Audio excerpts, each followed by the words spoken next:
Welcome back, fight fans! Ngayon, mayroon kaming naka-line up na episode para sa iyo.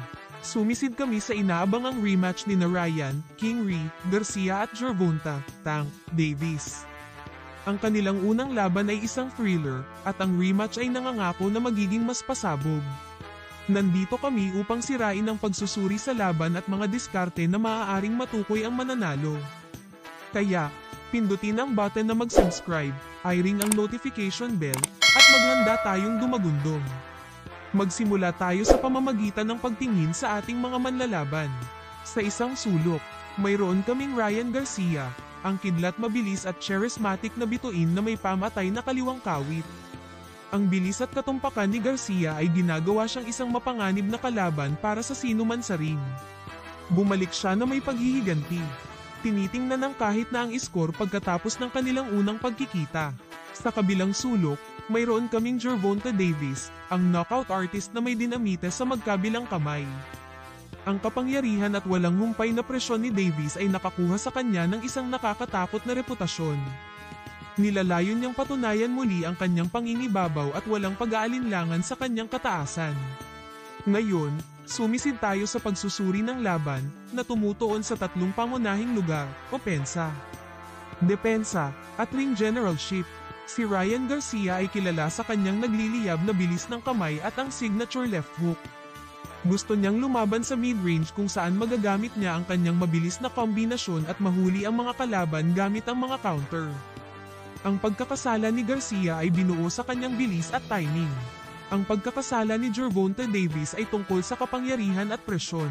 Siya ay mahusay sa pagsasara ng distansya, pagpasok sa loob, at paglapag ng mga mapang wasak na kawit at mga uppercut. Ang kakayahan ni Davis na maghatid ng mga knockout na suntok mula sa anumang anggulo ay ginagawa siyang patuloy na banta. Ang depensa ni Garcia ay umaasa sa kanyang reflexes at paggalaw. Ginagamit niya ang kanyang taas at pag-abot upang mapanatili ang mga kalaban. Nadulas na mga suntok at gumagamit ng mabilis na footwork para makaiwas sa panganib.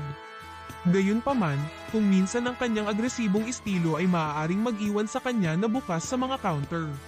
Depensa ni Davis ay nakaangkla sa paggalaw ng kanyang ulo at kakayahang gamulong na may mga suntok.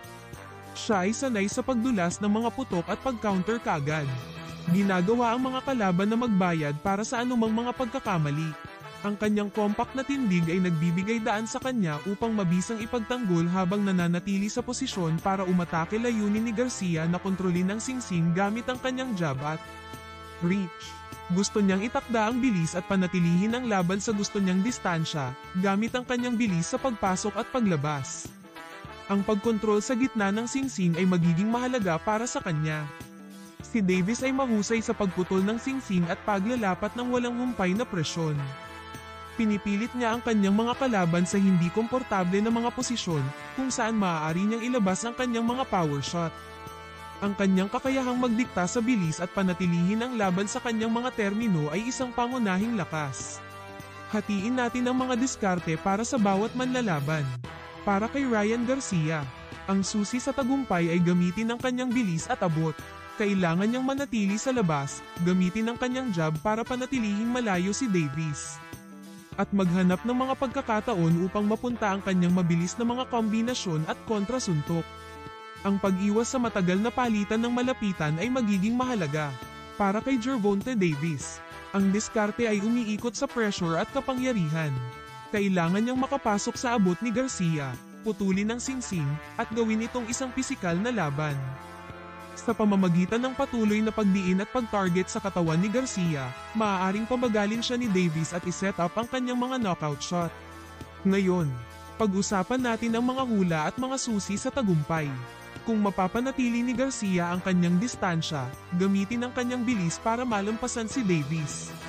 At mabisang mapunta ang kanyang kaliwang hook, malaki ang tsansa niyang makakuha ng panalo sa pamamagitan ng desisyon o kahit na knockout. O Davis, ang susi ay upang isara ang distansya. Ilapat ang walang humpay na presyon, at mapunta ang kanyang mga power shot. Kung masisira niya ang depensa ni Garcia at makapasok, masisiguro niya ang isang knockout na panalo. Tulad ng ginawa niya sa kanilang unang pagtatagpo. Ang rematch na ito ay isang laban kung saan ang parehong lalaki ay may malinaw na landas patungo sa tagumpay. na ginagawa itong hindi kapani-pani, walang kapana-panabik at hindi manghuhulaan. Sinusuportahan mo man ang bilis at katumpakan ni Garcia o ang lakas at presyon ni Davis. Ito ay isang showdown na magkakaroon ng mga tagahanga sa gilid ng kanilang mga upuan mula simula hanggang matapos. Sino sa tingin mo ang manggaguna sa epic rematch na ito? Ipaalam sa amin sa mga komento sa ibaba. At kung nasiyahan ka sa pagsusuri na ito, huwag kalimutang i-like, ibahagi, at mag-subscribe para sa mas malalim na nilalaman ng boxing. Salamat sa panonood, at magkikita-kita tayo sa susunod na video.